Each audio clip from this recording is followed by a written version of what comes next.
Good morning, West Michigan, and welcome to 8 West. it is the day after Halloween, November 1st. Did you notice what's going on with the calendar today? What day it is? What's the date? It's 11/1/2011. Yeah, that's right. It's 11/1/11. I had not even really made that connection this morning until Laura Velasquez was in the Tracking Center, and she said, hey, look, did you realize what the date is? And what is it, about a week and a half from now? It's going to be 11/11/11.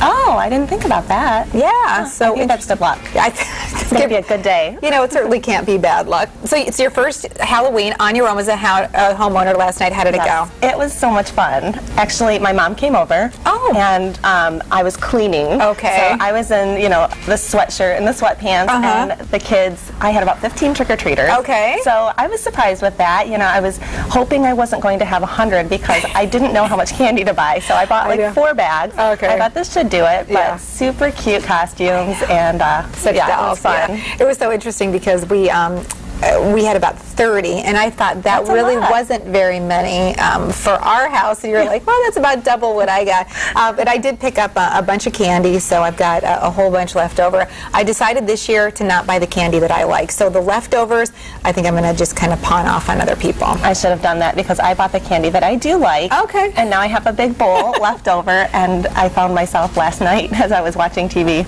you know, chomping away at it. So did you put Sammy in a little room or something, or did he want to be part of the action last night? He wanted to be part of the action. Okay. Yep, I was holding him up because you never know. Some of the kids want to pet the dog, some of them aren't so sure. So I held him up, and he really liked it. He was afraid of some of the costumes. There were little monsters in the costume he wasn't too sure about. But Those can be scary.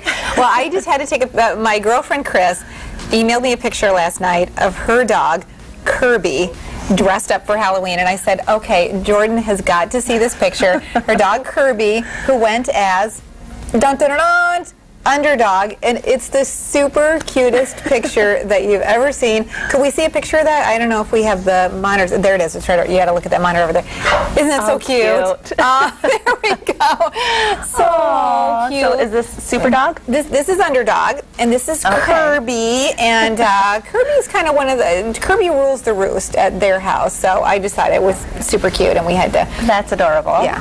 Very cute. So I thought I'd bring a picture just to show that Sammy wasn't the only doggy that had a costume this year. He did have fun. He liked it, you know, people coming to the house, and he thought they were there for him. Oh, of course. Exactly. Yes, of course. Well, we had a big event that we talked about last week, and it was Friday night in downtown Grand Rapids. We have some great pictures to share with you. It was the food, wine, and all that jazz. I would have to do the jazz hands. I like to say all that jazz. This is actually at the Grand Rapids Public Museum, which is downtown, overlooking the river. Beautiful. It's of course a great partnership between WGVU, a fundraiser, and our friends at Spartan Stores, D&W Fresh Markets, and you can certainly see the beautiful location. The museum is such a beautiful backdrop for any kind of event. But the great thing about food, wine, and all that jazz is they have all these food samples, a bunch of different wine samples, and you pay one ticket price, which is a donation that goes to support the programs at WGVU, and then you get to sample everything. And because of that, it draws hundreds and hundreds and hundreds of people to the museum center. So it is always one of those super great events that goes on each and every year, and some of the wonderful local and national vineyards are represented, and so it was a really great night, and thanks to our director, Mike Gambala, for being our designated appointee to make the rounds this year. I was able to go last year and had a super great time, and I unfortunately had something else going on Friday night. So it was a great event, and I'm going to mark my calendar for next year to make sure I don't double book myself that night. Absolutely. You'll have to do it too. It's a great event. Oh yeah. The food and the wine. And the wine. Yes. Yeah, I would probably have a couple of each. Now, we know you had a busy weekend, too. Yes, you know, I went to a really great event, and it's the Fire Safety Day at Portage Lowe's. And Escape is part of this event, and they've been doing this for several years. And how this works is people from the community can come out and really learn about fire safety, and these were some of the volunteers, which all the kids dressed up in costumes, which was really cute. But this is a really great organization. This is Michael McLear and Scott, along with Jake the Fire Dog. Jake's our favorite, one of our favorite guests we have ever had here on 8 West. That's right, he was on last week. And this is the trailer where they teach kids about the safety of fire. Oh. So crawling under the smoke, if you see smoke in the home, that the bad air goes up and the good air stays down.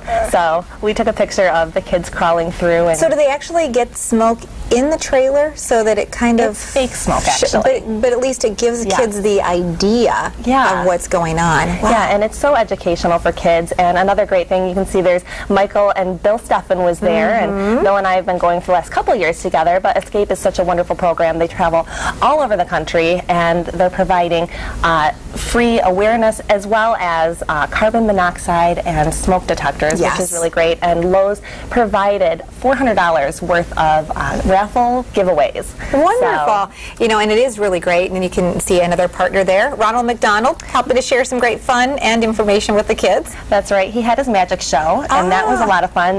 The children were dressed up, like I said, and they all came out to see Ronald McDonald, and the parents got to take home some really great fire safety tips, as well as some smoke detectors. Well, a little interesting fact about Jake the fire dog, he's the first and I think only guest to ever fall asleep on the set of 8 West. That's how comfortable it is here. It is really comfortable, but they're always doing great events. And if you want to learn more about fire safety, then people can go to Jake the Fire Dog on Facebook. Fantastic. Well, we want to say a special thank you to our friends at Steelcase. You know, you may remember these chairs.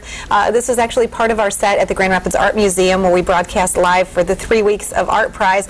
We were so happy to actually make these beautiful pieces of furniture a permanent part of our 8 West set. So excited about it. They're beautiful, they're comfortable. They're very comfortable. And very functional. So it's a great opportunity to partner with our friends at Steelcase. So thank you very much for our new styles. Kind of nice. We've been on the air a little more than 2 years, and kind of nice to make a little bit of a facelift here. Yeah, I love it. It is really comfortable. So thank you so much. Comfortable, firm, yet comfortable to sit on.